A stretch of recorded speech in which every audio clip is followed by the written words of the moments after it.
Government is the problem. This is Friedrich Hayek. He's a philosopher, an economist, and maybe the most influential man in modern politics you've never heard of. I don't even know who you are. But maybe I'm getting a bit ahead of myself. You see, to understand Friedrich Hayek and the impact he's made on this world, you have to see the big picture. So, how about a bit of context?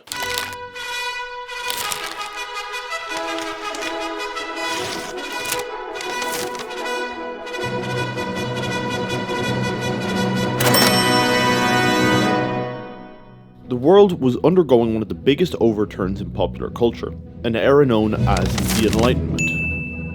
It was an intellectual and liberal revolution that aimed to change the oppressive society that existed in the Middle Ages. The thinkers that made this part of history so important were people like Isaac Newton and René Descartes, but one of the most important was a guy called Adam Smith. He's a philosopher, an economist. He was also Scottish. He also wrote this book that kind of changed economics forever. Kind of a big deal.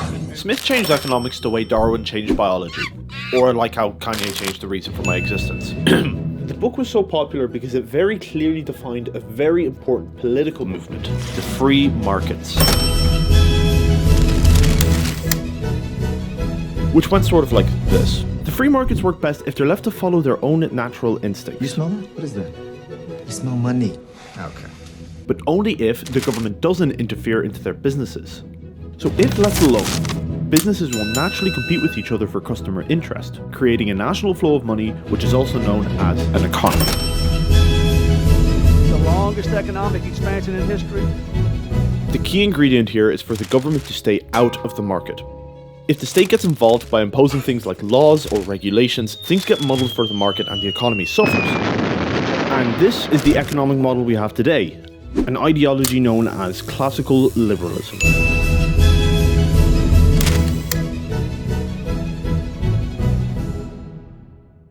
And so, I can imagine you're wondering, Brendan, this is all very well and good, and thanks for the free history lesson, but what does this all have to do with our friend Friedrich Hayek? Well, I'm glad you asked, because it all comes together in the greatest economic superpower in history, the United States of America.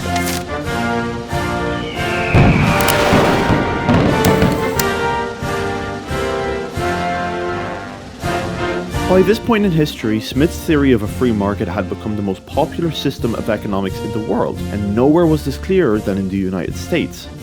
Or, that was until... the greatest crash in the history of the New York Stock Exchange. 16.5 million shares of stock. October 24th, 1929. They called it Black Thursday. Billions of US dollars had tanked on the stock market, and now the country was broke. Spare change, ma'am. Americans pinned the blame on shady bank practices, which of course they were able to get away with because of the hands-off philosophy of the government. So President Franklin D. Roosevelt started to repair the damage with his historic piece of legislation, the New Deal, which aimed to tackle the growing unemployment, jumpstart the economy, and reform the country's economic philosophy to make sure a crisis like this never happened again. And this is where we can see our friend Friedrich Hayek come back into the picture, because he thought this was the wrong way to deal with the issue. I disagree. The solution he found was in an age-old principle, the unrestricted free markets.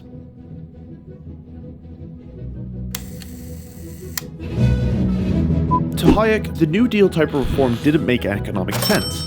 That doesn't make sense. Hayek famously wrote, the role of the government shouldn't be to meddle more into the economy, but to be thrown out of the private sector altogether. This meant cutting off the government safety net, privatizing the economy, but more than anything, getting rid of any regulation of the markets.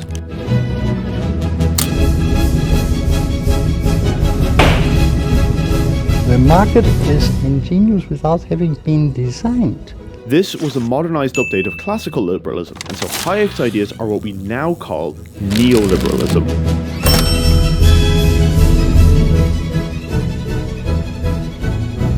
Hayek's writings were extremely popular, enough to win him a Nobel Prize for Economic Science in 1974, but more importantly, His theories had a profound influence on many of the politicians who have shaped the world we live in today, such as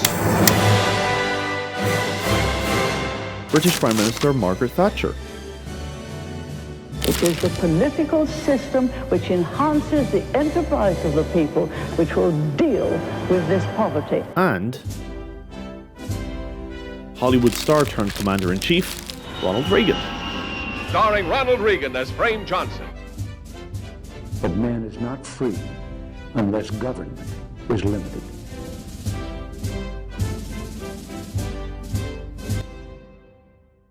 Now, you may be thinking, Brendan, this is all very well and good, but I don't give a shit about economics. Frankly, my dear, I don't give a damn. So why are all these fancy terms as important in my life as you may claim? Well, think of it this way. If the government doesn't regulate the corporations, then the corporations regulate the government. Going back to the godfather of modern economics, Adam Smith pointed out the Achilles heel to the free markets he advocated for. In The Wealth of Nations, Smith points out that unrestricted corporations rarely work for the good of the public, and as a result, they begin to form politics around suiting their own interests. One of the major criticisms of the neoliberal dogma is that it makes the core purpose of everything a market-driven purpose. If it doesn't exist for profit, then it shouldn't exist at all. This is pretty problematic when you think of something like healthcare or education, but it starts to get really dangerous when the government takes this approach.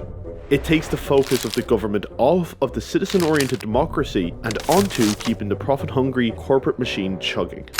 Neoliberalism has redefined politics to serve one end goal: corporate profit. But perhaps you don't believe me. Bollocks. Maybe you don't see how neoliberalism is so influential in our society. So since neoliberalism took off in the 80s, let's look at some examples. How about in 1999, where FDR's law of regulating the banks was repealed by the US Congress, giving banks total freedom from a regulatory government. That's textbook neoliberalism. Thank God the free market didn't cause a second Great Depression. I'll never see anything like it. Or Clinton and Blair turning the Democrats and Labour into right-wing parties. Or the invasion of Iraq for the sake of securing oil. Or what about extreme tax cuts for the wealthy? Or the 2008 bank bailout? Or oil companies funding anti-environmentalism? Or what about this guy, Roger Stone? He set up a lobbying firm in the 70s, which influenced the decisions of some of the most powerful politicians on behalf of his wealthy clients. He's even encouraged some people to get into politics, most notably Donald J. Trump is the president. There was a 30-year neoliberal bubble, and Donald Trump popped it. A lot of anger, a lot of resentment. It's fertile terrain for demagogues to come along and say somebody else is full. Neoliberalism first is a myth. We have socialism for the very rich, rugged individualism for the poor. The fundamentalist Republicans almost convinced us you see too much spading, too much state regulation. No, it was quite the opposite. It was neoliberal policies, or something rather like them, that created the Third World. Every element of the neoliberal package is specifically designed to undercut democracy.